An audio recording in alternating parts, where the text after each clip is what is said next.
People are still searching for a reason why the alleged gunman went on that shooting rampage in the first place. Some are pointing fingers at harsh language used by politicians and by some members of the media. 17's Paige Hansen joins us with a look now at a story that has really shook the nation. Good morning, Paige. Good morning, Kiyoshi. Rising political turmoil has many critics placing blame on the harsh rhetoric on our airwaves. I spoke with local activists, including a radio host here at Kern Radio, and many say the rhetoric on our airwaves is not to blame for Saturday's shooting, though they do admit the tone has cooled since the tragedy first occurred. A senseless tragedy, one no one wants seen repeated.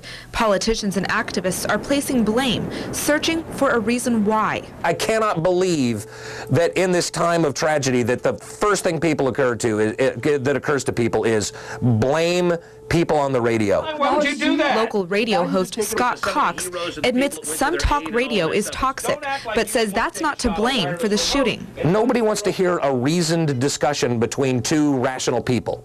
They want to hear the kooky right-wing guy and the kooky left-wing guy yell at each other. Cox says people can always turn the radio off. Local Democratic chairwoman Candy Easter says shutting off the noise could encourage independent ideas. If they would take that time that they're listening and spend that time thinking about what's right and what's wrong, I think our country would be in a better place. Former Alaska Governor Sarah Palin released this video expressing dismay that blame landed on her own political tactics. Especially within hours of a tragedy unfolding.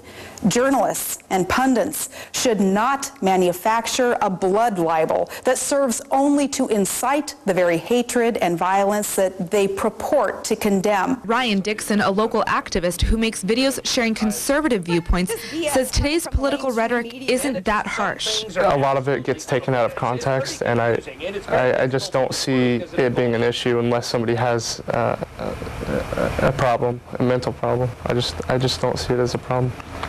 Rhode Island's governor thinks it's a problem. He wants to ban all state employees from going on talk radio.